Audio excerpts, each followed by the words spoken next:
I love stir fries, but whenever I make them at home, they never used to quite taste like they do from a restaurant. So over the last couple of weeks, I've learned how to make a restaurant quality vegan stir fry at home. This is how you do it.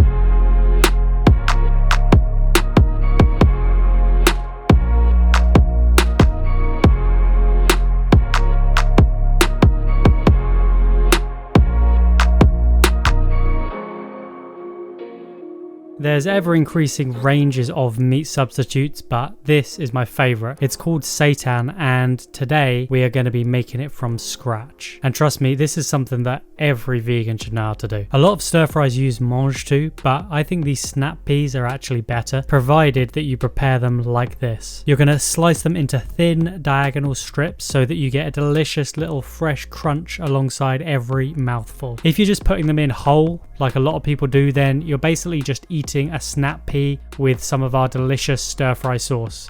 I mean, it could be a lot worse, but we could do better than that. And to make them even finer, you can cut them again like this. Now you're just going to slice up some spring onions or scallions into chunks about this size, and make sure that you don't get them too thin, because then the flavor will get lost behind everything else. If you like spice, then you're going to grab yourself a fresh chili, and if you don't have a fresh one, there's another great way to add some spice later on. You're going to give your chilies a roll and a squish so that when you cut the top off and give it a tap, most of the seeds should just fall out like this. Then you'll just give it a slicey slice into bits like this.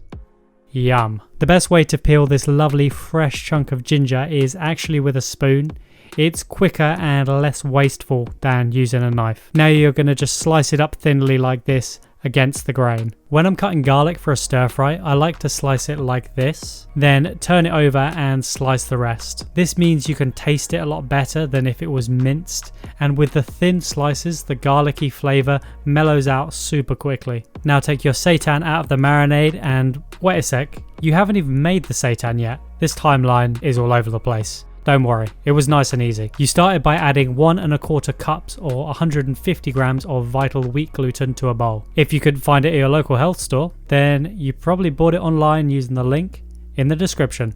Then you poured over 1 cup or 240 milliliters of water. After a bit of mixing, you would have had that weird springy dough that you transferred to a work surface. Then you would have made sure to give it a good knead to bring out the meat-like texture of your seitan, but not so long that it started to get tough. So probably about 5 minutes. Then a little slap for good luck. Whilst your dough was resting for 5 minutes, you must have bowled up a load of water with a veggie stock cube and placed similar sized chunks of your seitan into the hot water. If you did slice them up with a knife beforehand, you would have realised that after a couple of minutes the bits just start sticking back together, so what was the point? You probably left these little beauties covered on a gentle boil for 20 minutes and then turned them over. Oh yeah, this is bringing back some memories. It's super satisfying just giving them a little push on one side and seeing them flip around. Bloop, bloop, bloop. Once they're all turned around, you would have kept them on a nice gentle boil for 20 minutes.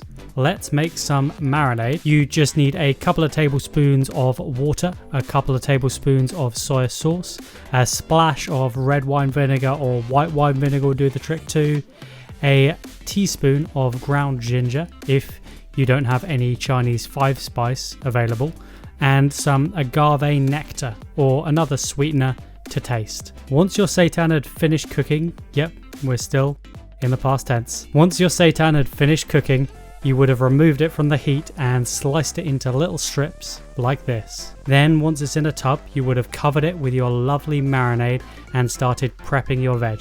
Or for optimal results, you would have left it overnight. This stuff should last for about 10 days in the fridge and up to 6 months in the freezer. Okay, where were we? Ah yes, take your seitan out of the marinade and place it in a separate bowl. Then add a big teaspoon of cornstarch to your seitan and another one to your marinade. Now you're going to whisk in the corn flour with a fork, and if you want to make it more spicy, you'll just add in some sriracha or any other hot sauce here, and your marinade has transformed into a beautiful stir fry sauce. Then you're going to mix the seitan so that it's all lightly covered in cornstarch. This is a little trick that will make it get extra crispy and delicious when you fry it. Beautiful, you've got all your ingredients prepped, but clearly this is not enough, because that's what I used to do. I used to have all of these same ingredients that I would cook with, but my stir fries were pretty average, to be honest.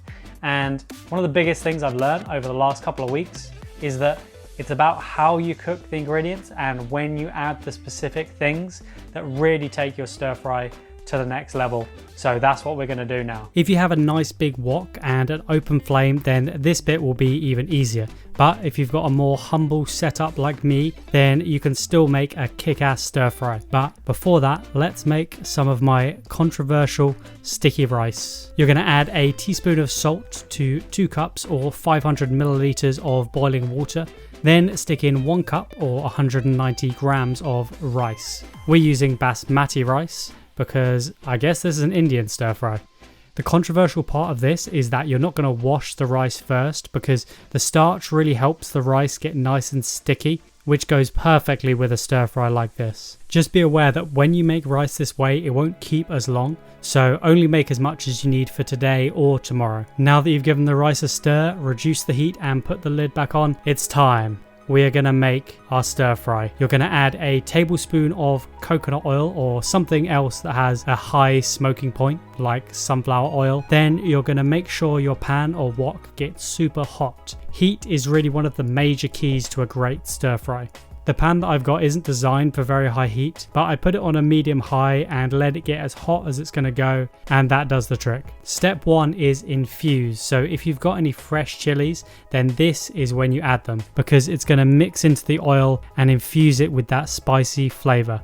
And step 2, sear, is about 30 seconds or so after you've put the chilies in. You want to put in your meat substitute or whatever it is. Just make sure that when you put it in, you don't just lump it all in one place, because that's going to create a cool spot in your pan. You want to spread it around nicely, and also make sure that all of your ingredients are at least room temperature. If you've got some frozen pretend meat, then stick it in the microwave for a bit before. Step 3 is to toast. So once your seitan is starting to get a little bit crispy on the outside, you're going to add in some nuts. These are roasted cashew nuts, but peanuts are also great as well. Toasting them like this brings out that delicious nutty flavor. And the reason we're doing these steps of searing and toasting first is because once you've added the veg, there's just too much moisture to get things toasted or crispy. So this stuff always needs to go in first. Step 4 is the big veg. So if you've got broccoli or something like that that needs a little bit longer to cook, then stick that in. But we don't have anything like that today. So we're going to keep going on to number 5, which is the strong flavors. So here you're going to add in anything that you want to mellow out the flavor of. So today that means the spring onions, garlic, and ginger. Now step 6 is the delicates. So this is anything that's thin and needs to soften up slightly, but still stay nice and crunchy. So this is when you're going to add in your sliced snap peas. I only put in about half because they're a great little fresh garnish that I like to put on at the end as well. And step 7 is our beautiful stir fry sauce, which we're going to pour in and look at how it quickly thickens up. Then after about 30 seconds or so of mixing it in, you can remove it from the heat. Now we need to put the finishing touches to our sticky rice. If it's tasting done, then you can remove it from the heat and drain it if needed, but there should still be some visible liquid at the bottom. Now you're just going to add in a tablespoon of coconut oil and mix it in. Then you have some beautiful coconut rice, as well as knowing how to make a restaurant quality vegan stir fry at home. Thanks for watching. If you like this video, check out the one that's on your screen now. Peace.